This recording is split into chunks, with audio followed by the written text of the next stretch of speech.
Elon Musk urgent warning, market recession in 2022-2023. Elon Musk has said that the US economy was probably in a recession, a judgment at odds with economists and available data, and cautioned companies to watch costs and cash flows.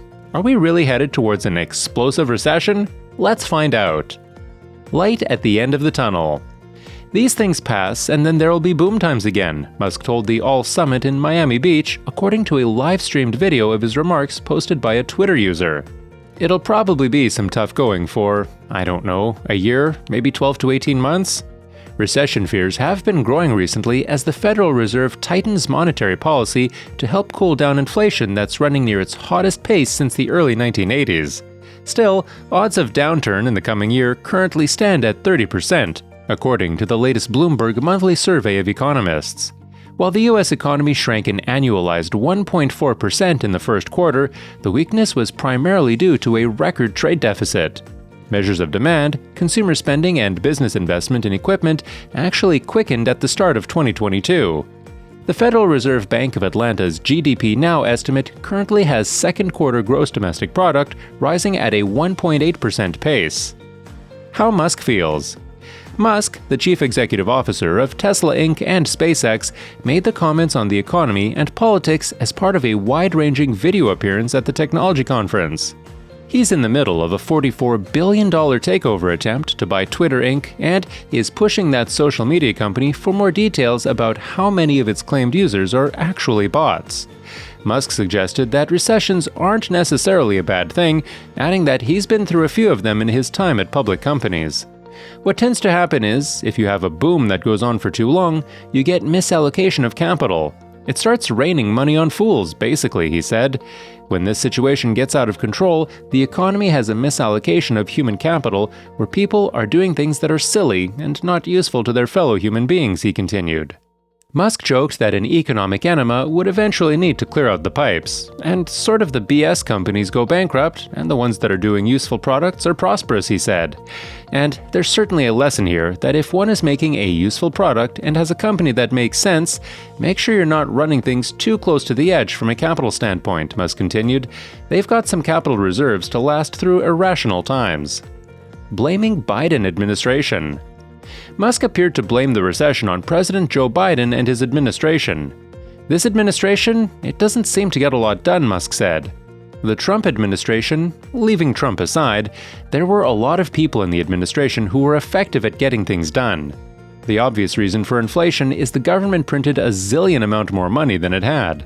The government can't just issue checks for an excessive revenue without there being inflation. Velocity of money held constant, Musk said. This is not super complicated, he added. The billionaire has been critical of the Biden administration in the past. Earlier this year, Musk called Biden a damp sock puppet in human form. He has continually criticized the administration after the White House failed to invite Tesla to an EV summit and praised General Motors and Ford over Tesla. It's hard to tell what Biden's doing, to be totally frank, Musk said recently. It's not the first time Musk has commented on a potential recession.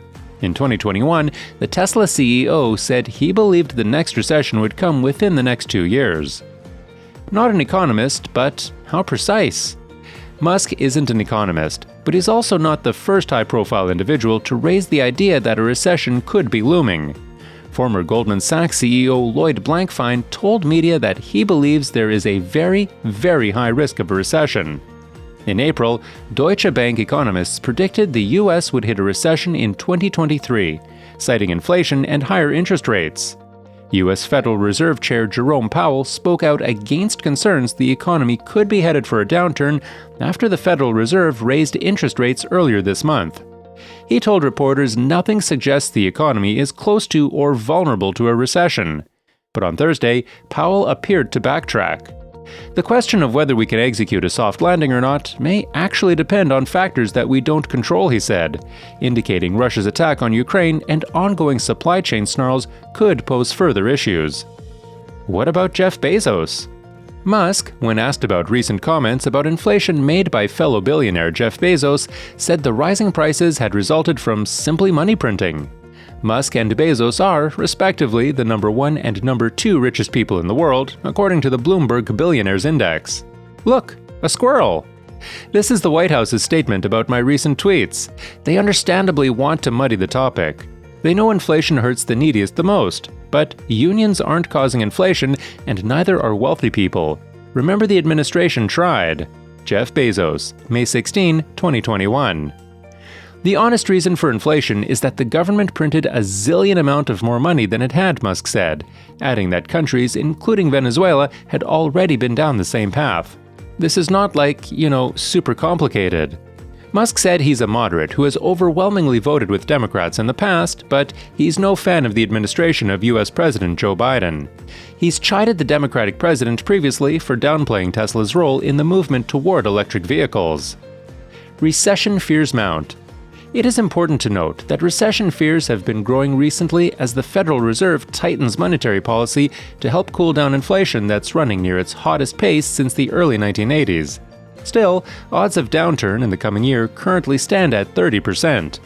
While the US economy shrank an annualized 1.4% in the first quarter, the weakness was primarily due to a record trade deficit. Measures of demand, consumer spending, and business investment in equipment actually quickened at the start of 2022.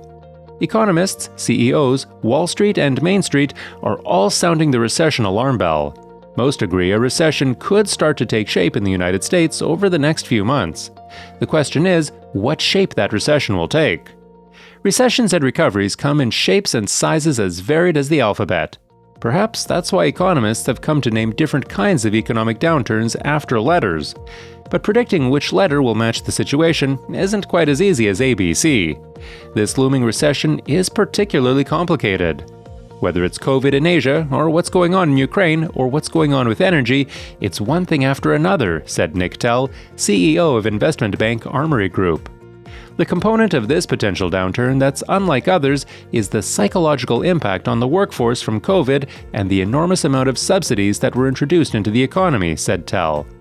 The resulting labor shortage is something that hasn't been seen outside of a wartime recession.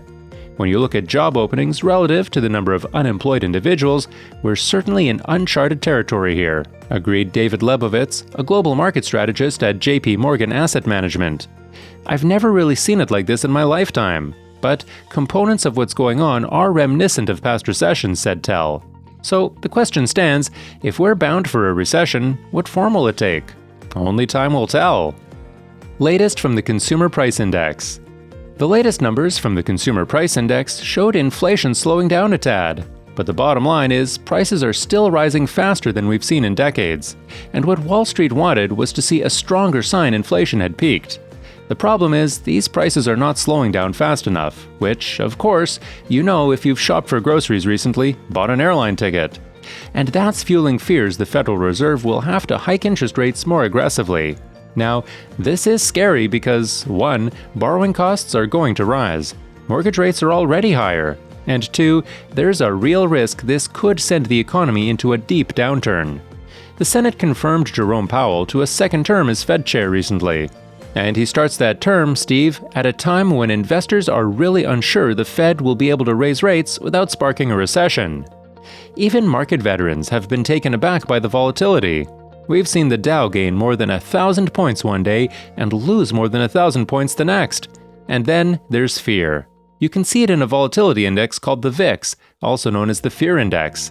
It's now almost double what it was at the beginning of the year. Now, what we're waiting for is to see if the medicine that the Fed has started to administer is working.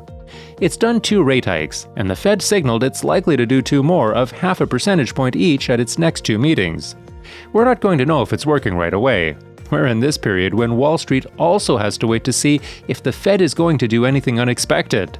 Its next meeting is not until June 14, which feels like an eternity in the current market conditions. With that, we come to the end of this video. Consider subscribing to join in on our future content.